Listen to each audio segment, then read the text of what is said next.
It was a time of desperation, a moment when the lights of the octagon dimmed to near darkness. The year was 2005, and the UFC, bleeding money and hope, stood on the edge of oblivion. Mixed martial arts was an outlaw sport, misunderstood, vilified, gasping for relevance in a world that refused to care. With bankruptcy looming, an unlikely lifeline emerged: The Ultimate Fighter, a reality show. Fighters living together, training, clashing in and out of the cage. It wasn't just a competition, it was a last stand, a gamble on human drama and raw ambition to save the UFC from the abyss. As the season unfolded, tension and stakes grew. The final episode wasn't merely a fight. It was an explosion of heart, skill, and grit that shook the foundation of the sport. Fans, new and old, were captivated. The sport didn't just survive, it ignited. This is a story of salvation, of risk, of resurrection, and this is examined in depth in episode 4 of Dark Side of the Cage on Vice. For now, we dig into some of the stories around the stories. This is Deeper Into the Cage, The Ultimate Fighter. Hello, my friends. Welcome back to Deeper Into the Cage, or if you've never seen it before, welcome. Dark Side of the Cage is a 10-episode series on Vice examining some, of the most fascinating stories in all of fighting. This is called Deeper Into the Cage. My name is Robin Black. I am a martial arts lover, enthusiast, lifelong martial artist, and I got to be the creative consultant on this season 1 of Dark Side of the Cage. So what are we doing here? We're just seeing if we can dig a little bit deeper into these episodes, give you a few extra things to think about. And if you haven't seen the episode, I'm hoping that if you dig this, that you will watch it. And trust me, if you dig this, Dark Side of the Cage is way better than just me hanging out talking to you about stuff. But it is a gift to be able to do it. This week, we are talking about The Ultimate Fighter. On Dark Side of the Cage, it is branded as the UFC's ultimate gamble. Today, we'll talk to a few people that were really present for The Ultimate Fighter Season 1. Nate Quarry, who was part of Season 1.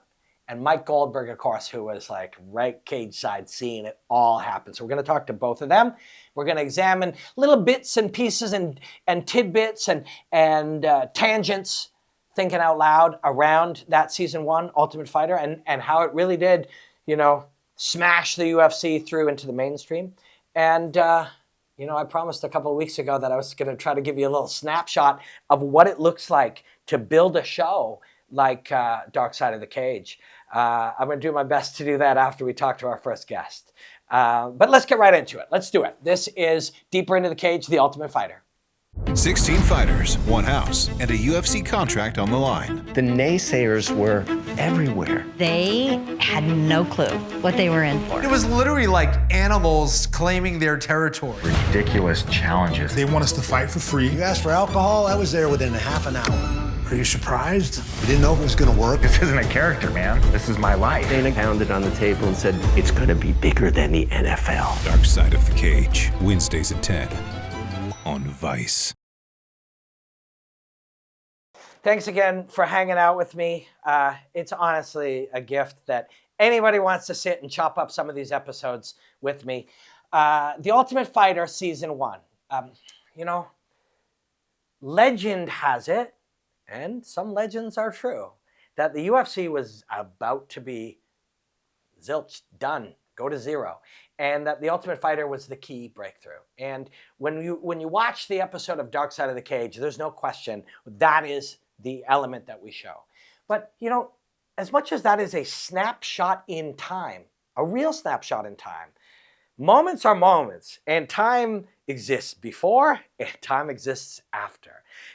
There are those hardcore UFC people, and most of them are now in their 50s, but who loved it before tough. If you were one of those people watching, at the time they called them tough noobs.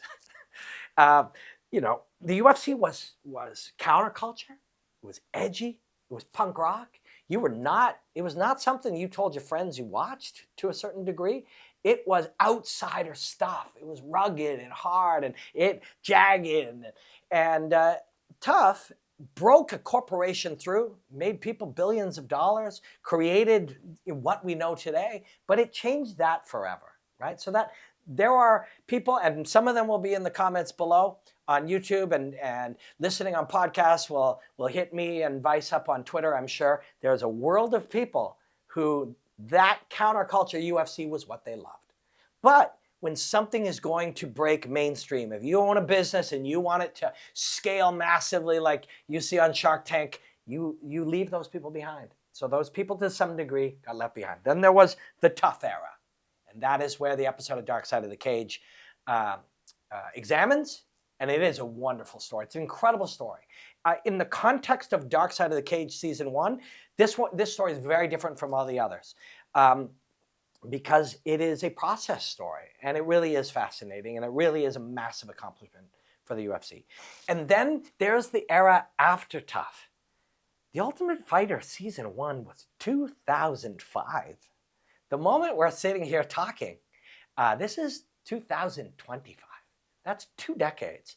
So we look at the snapshot, and again, that is what, that snapshot is the Dark Side of the Cage episode, and it is brilliant.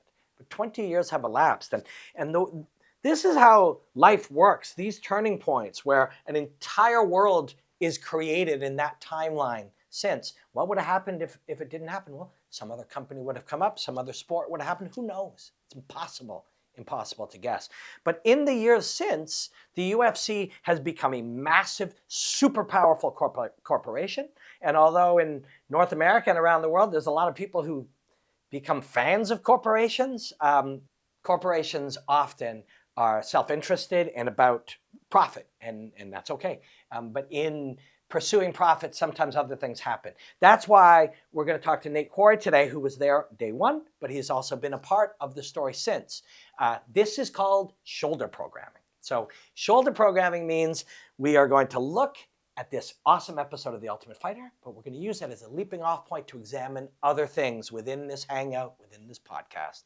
So let's get into it. This is going to be a fascinating one. Thank you for being here. Let's get to our first conversation with Mike Goldberg. I knew all these fighters better than any fighters I had called previously. I knew them by watching The Ultimate Fighter as a fan. My guy, Mike Goldberg. Love you, man. It's great to see you again. I love you too, my brother. Robin Black, truly one of the best in the business. And I do have to say to you, and I've said it to you many times, your breakdowns and the way that you take the physical and the mental and break them down, and then a bink or two are as good as anything out there in combat sports. And, we met many times. I think the first interview we ever did was with Bob Torrens when you came over and you were working with DAZN Bellator and you interviewed me. And I remember saying, like, I always knew Robin, but man, he asks really good questions. Wow. And this dude is smart. So much love to you. Huge respect for you since the day I met you. The only thing better than your breakdowns are you as a human being. So it's always a pleasure, bud. My brother, thank you so much. And you're the best. You're the best there is, and you're the kindest guy, and I can't thank you enough. And thank you for the kind words, and thank you for hanging with me. And nobody judged me for leaving that in this. Nobody judged me for leaving that in this. I'm the one who said it, so please do. I love Mike, and it means the world to me, and I mostly just want my daughter to see that one day. Play it twice. Yeah, Mike, thank you so much. And thank you for being in the Dark Side of the Cage episodes. This podcast, we're chatting about the Ultimate Fighter episode. And it was an interesting one because up until that point in the season, it's an individual person's story. Kimbo's story, Evan Tanner's story. This one is the story of a company overcoming things, a company like fighting to survive, correct? Absolutely. A company that, if you talk to Lorenzo, I want to say it was 60 million in the hole, maybe 50 million. And there was that phone call that many people have heard the story, and you obviously know. There was a phone call one night. Lorenzo called Dana and he said, hey, you know what? We put a lot of money into this. We gave it a run, but we can't get out of that niche audience. We can't get people to understand what truly makes a mixed martial artist and what type of athletes and what type of people that we have fighting for a living. And he said, I'm going to give it till the morning, but this might be it. We might pull the plug here and see who can take it over. Then Craig Pelegian comes in with this idea of a reality show. And oh, by the way, Spike wasn't paying back then, and either was Pelegian. So it was another $10 million out of the Zuffa pocket to produce season 1 of The Ultimate Fighter. Now, years later, it translated to $4.2 billion. So I think it worked out very, very well. Yeah, it's a wild one. And I mean, at the time, a TV exec or an expert in the business would have said, this is a terrible idea. You're going to pay money to go on a small network to show people under the hood of cage fighting. There would have been a lot of so-called experts that said it was a bad idea. Absolutely. But what it was the best idea ever, because the world started to understand that these guys weren't coming from the street, and they weren't just thugs, and they weren't street fighters, and they weren't tough man competitors, that they all had a story. They had a personality. They put everything into their fighting, but they also put everything into their family.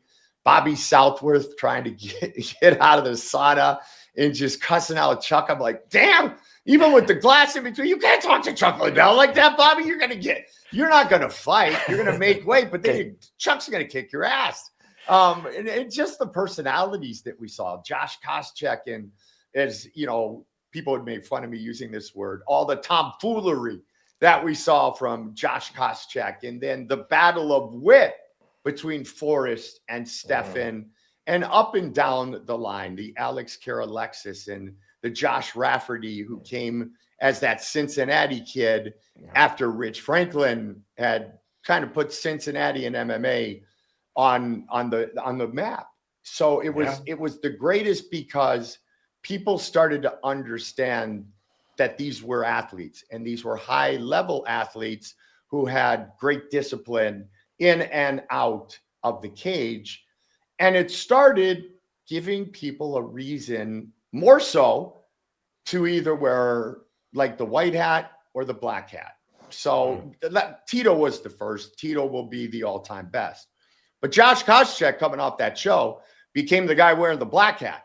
So you would watch Josh Koscheck fight either to see him win or to see him get his ass kicked.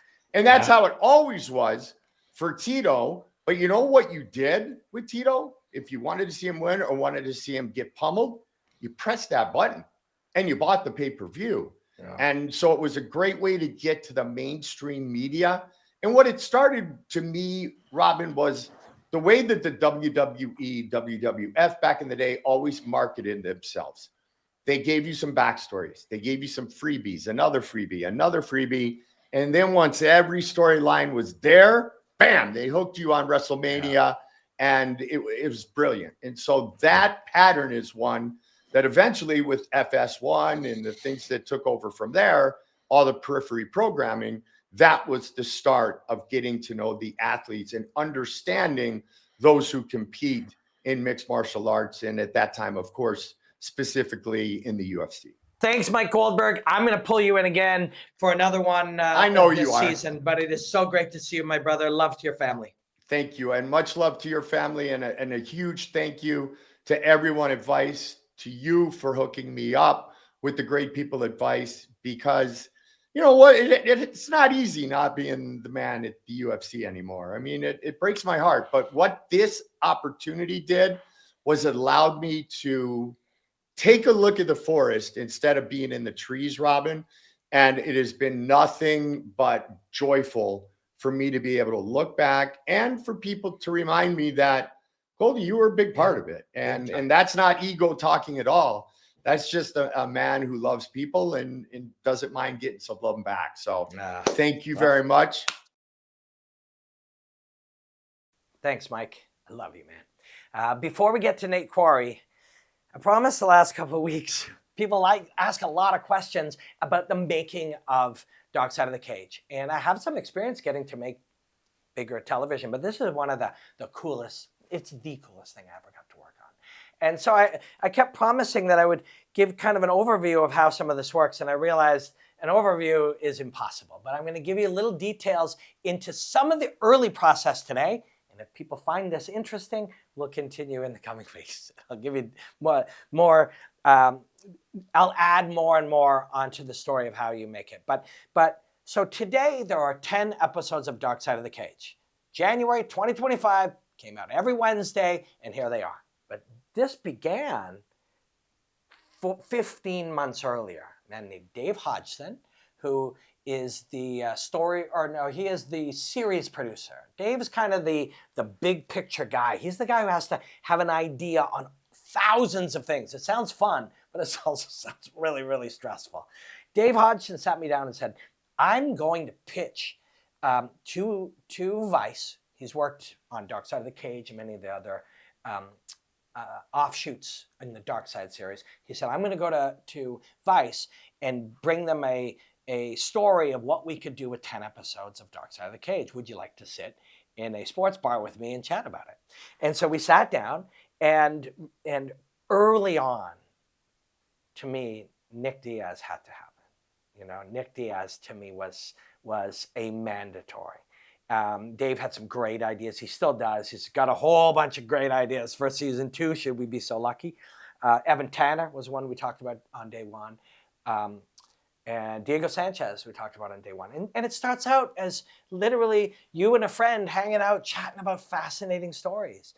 From there, he goes in and he builds them into what they could look like, how it's all built. And that process, once the show starts to exist, now you get what's called a story producer. And the story producer takes 2 or 3 episodes and they begin to piece that out. It is a highly, wildly complex thing. When you watch each episode, it feels like magic. Just the beauty of storytelling. But imagine getting every single one of those guests and piecing them all together and then reenacting all. It's wild. But it starts as just how you'd imagine it. A couple of friends sitting around talking about, wouldn't it be cool if we could tell these stories? Those stories eventually get expanded upon a little bit and dissected into possibilities, then presented to a network who eventually says, why don't you go ahead and do a little bit more work? You bring in other team members who start to help lay it out and coordinate it, and you begin to interview people. And the story isn't the story you thought often. Most often, you start to talk to people and they say, hey, this is what you didn't know about Nick Diaz. This is what the real story of Evan Tanner was.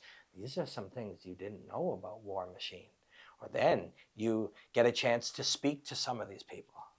Dave spoke to War Machine in prison. And that's in episode 10. So, like I said, it is impossible.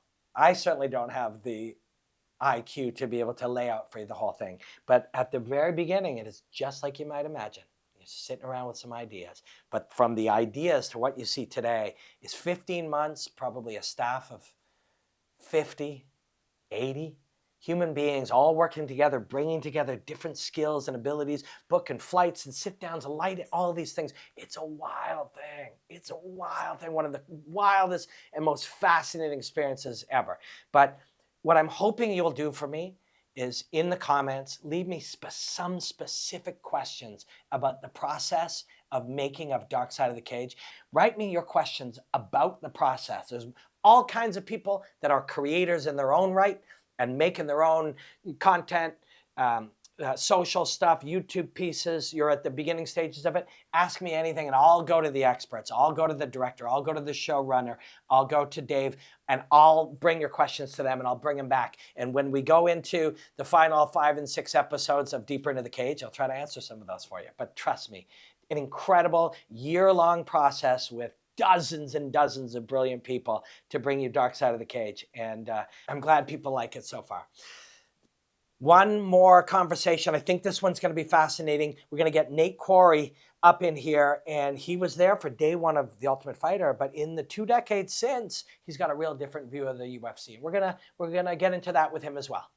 It is difficult enough to be around that many people day after day, but especially when you have no outlet whatsoever. We were not allowed books, no TV, no music.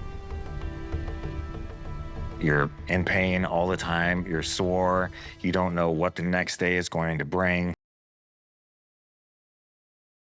You sat down and talked with Vice about The Ultimate Fighter Season 1. When you think back to that, was it a weird experience? What was it like? Oh my God, it was so weird. I always tell people it was the best of times, it was the worst of times. Being the first season and not really people that would watch reality TV, we had no idea what we were in for, didn't know if there was going to be fights.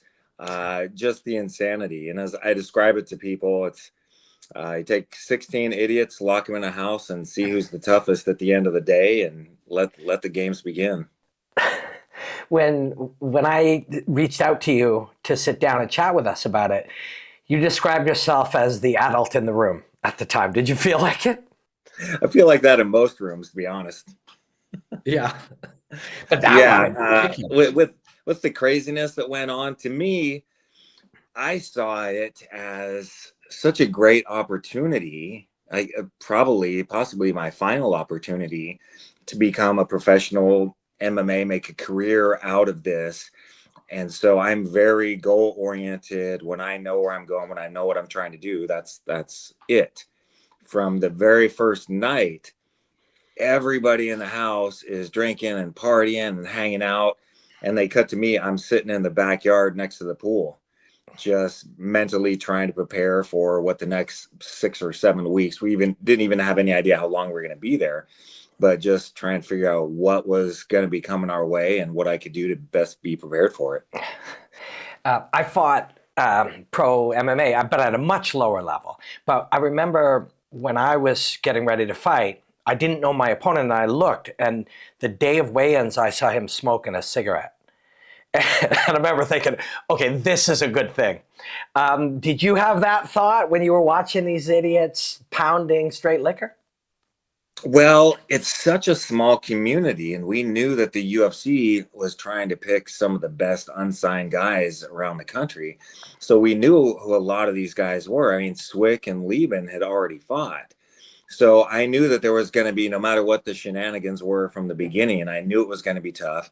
And I always prepared for every fight like it was the most important fight of my career, because to me, every single fight was. I can't imagine going to a fight saying, win or lose, I'll be okay. No, you don't want that L on your record. You go in, you try to put on the best performance possible, and that means being ready. And just that mindset saved me a lot of times, because back in the day, I would show up to watch fights, and a promoter would come up to me and say, "Hey, you're here. What do you weigh?" I'd be like, and I remember one time I said, like 205 something. And he goes, "Okay, don't eat anything. I think I got somebody who'll fight you." All right. And the next night I ended up being the main event and knocking somebody out in the first round. It was just always being ready to fight, always taking every fight very seriously, was just kind of my recipe for success. What was some of the fallout from Tough? Like years later, where are some of the people now, and where did that lead? After the fights, out of the 16 guys on the show, we've already lost 2 of them. Loden Sincade has passed. I still don't know why. I never heard any reasons of why he passed, and passed at such a young age. Stephan Bonner as well, passing. It sounded to me like it was some substance abuse possibly, and that it can be such a dangerous thing for guys to get into, because you're suffering from so much pain, and potentially you need surgeries. Maybe you don't have surgery, don't have insurance, can't afford the insurance. It's a very difficult thing. I look at compared to like athletes in the NFL, whose average career is roughly 3 years or so. The minimum pay for them, well, I just looked this up, it was somewhere around $700,000-$800,000 a year. So you're the worst player in the NFL, you're making $700,000. you're done when you're 25. You get out of college at 22, 3-year career, 25. You have a college degree. You just made $1.5 million, couple $1 million. You're still a young man. You can move on with your other dreams, goals, and that's it for you for football. Whereas in MMA, there's always this thing that you're reaching for that, to be honest, most guys will never achieve. And so they end up fighting way past their prime, taking fights they shouldn't take. I mean, just look at Muhammad Ali. As great as he was and all the things that he accomplished, he still felt the need to continue fighting well into advanced age when he shouldn't have. And it had really detrimental effects on him as he got older. So it's just not an easy road. As I tell the upcomers, train because you love it. If you want to fight and experience it, go for it. I think it's an important thing. Everybody should kind of test themselves in that manner, find out what kind of a person they are when they step in that ring. If it's something you enjoy, if it's something you're good at, follow through. But always have an exit strategy. Where are you going to go when this ride ends? Because let's say you're 35, you've taken a few beatings. Now the big show cut you. The smaller shows are the only ones that are interested. Former UFC fighter fighting for $2,000 on this card. That's not going to pay a month's bills, put along your training camp and all the expenses and all that kind of thing. For you, man, life after tough and life after fighting, you're up to a ton of things. Tell me about some of the things you're doing. Since retiring from fighting, I continued on as a spokesman for the company that did my back surgery for quite a few years. When I had that, it was a spinal fusion. I was told by people, if you get back surgery, not only is your career over, your life is over, you'll never be the same. But I knew if I didn't get surgery, I knew the pathway I was going to be on. Just broken and crippled, unable to pick up my kids, barely able to walk. After getting my surgery and then returning to fight in the UFC, I became the spokesman for what's possible after back surgery. So I worked with them for several years. I've been doing real estate, built a few homes here and there, run some rentals. For me, I just want a peaceful life now. It's been a lot of fighting, a lot of pain. I'm not trying to take over the world. Unfortunately, it feels like I keep getting dragged back into things on occasion. We went to Washington, D.C.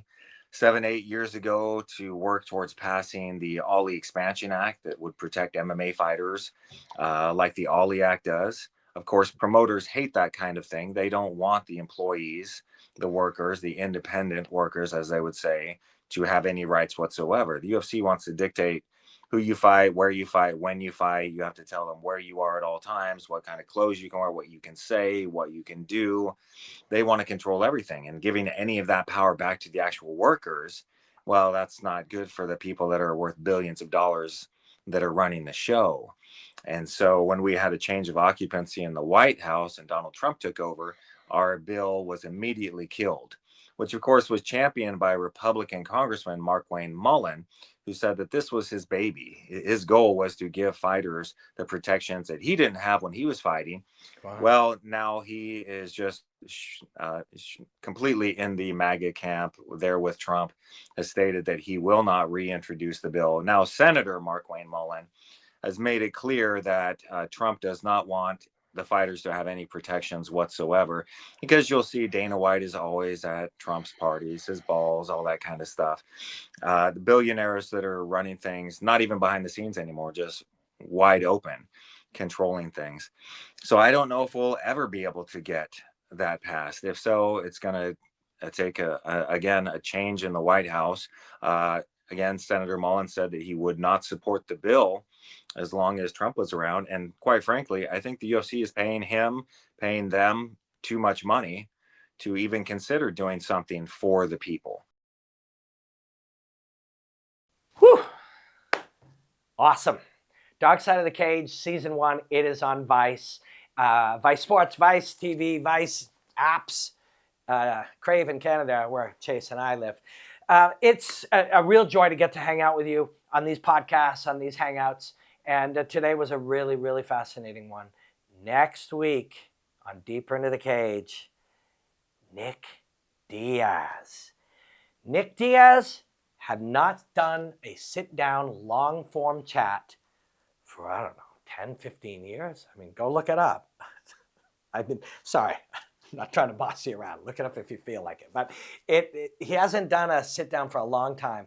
For reasons known only to Nick Diaz, when I called him, and it's not easy to track him down, and when I called him, he said, I'm going to do this. I want to do this with you. Stay on me. Stay on me. And trust me, I stayed on him. I've got some really fascinating stories about tracking down Nick Diaz for you next week, as well as some, well, we're going to dig into it. The Nick Diaz episode, I think, is really one of the great episodes that we got to do.